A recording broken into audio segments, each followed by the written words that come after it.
Երեկ սիրված դերասանուհի Իրինա Հարությունյանի ծննդյան տարեդարձն էր։ Այս առիթով ընտանիքը անակնկալ էր մատուցել դերասանուհուն։ Նրա ընկերներին, բարեկամներին ու մտերիմներին հավաքել էին մեկ հարկի տակ և այդպիսով Իրինայի համար անակնկալ ծննդյան տարեդարձ էին կազմակերպել։ Դերասանուհին, երբ մտնում է ռեստորանային համալիր, անակնկալի է գալիս և հուզվում տեսնելով իր մտերիմներին, ովքեր անակնկալ կերպով եկել են իրեն ուրախացնելու։ Ընտանիքը կիսվել է այս երեկոյից մի քանի կադրերով, որտեղ երևում է, որ մի շարք դերասաններ ներկա են գտնվել այս երեկոյին, ովքեր ակտիվորեն ուրախացել են, բարել և այդ կադրերով նաև կիսվել ինստագրամյան հարթակում։ Նշենք նաև, որ Իրինա Հարությունյանը վերջին շրջանում նկարահանվում էր «Վերջին զանգը» հեռուստասերիալում։ Ներկայացնում ենք այս գեղեցիկ ծննդյան տարեդարձից մի քանի կադրեր։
Վանեն պարբերաբար հրապարակումների տեսքով է հանդես գալիս, ցույց տալիս դստեր մասնակցությամբ տեսանյութեր ու հոլովակներ, ինչպես նաև ժամանակ առ ժամանակ հրապարակումների տեսքով խոսում է այս կամ այն իրավիճակի իրադարձության մասին, որը անհանգստացնում է իրեն։ Այսօր դերասանուհին ինստագրամյան էջում հանդես է եկել հրապարակումով, նշելով, որ իրականացրել է երկար տարիների իր երազանքը։ Վերջինս մասնակցել է կնոջ կյանքի բարեփոխում Ֆեմինա հաղորդաշարին և որոշել գնալ փոփոխության։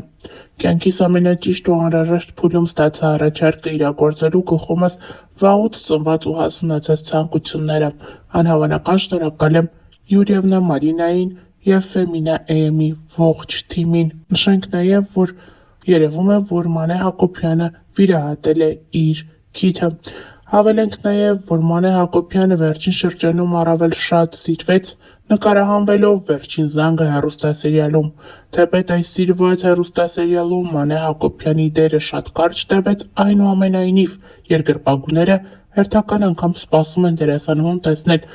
այլ նախագծերում։ Թե ինչն էր պատճառը, որ Մանեի դերն այդքան կարճ տևեց, դժվար է ասել, սակայն պարզից էլ պարզ է, որ Մանե Հակոբյանը շատ էր սիրել այս թիմը և շատ էր սիրում այստեղ նկարահանվելը։ Նշենք նաև, որ մենք բազմիցս հրապարակումներով ենք հանդես եկել խոսելով «Վերջին զանգը» հեռուստասերիալի ամենաշատ սիրված դերասանուհու Ռոզա Դավթյանի մասին։ Նա շատ ակտիվ է ինստագրամյան հարթակում։ Նշենք նաև, որ օրեր առաջ էլ դերասանուհին հանդես էր եկել մի հոլովակով։ Հոլովակում դերասանուհին մի քանի կերպարներով ցույց է տվել, թե ինչ զգեստ կարելի է կրել, օրինակ, նշանադրությանը, նախահարսանեկան խնջույքին, ապա երեխայի սեռը պարզելու արարողությանը, փոքրիկի ծննդից հետո նրա մկրտությանը և այդպես շարունակ։ Համացանցում ակտիվորեն տարածվում է այս հոլովակից առանձնացված մի կադր, որտեղ դերասանուհու ձեռքին կապույտ և վարդագույն դրոշակներ են։ Սա տպավորություն է ստեղծում, որ դերասանուհին պատրաստվում է մայրանալ և այդպիսով պարզում է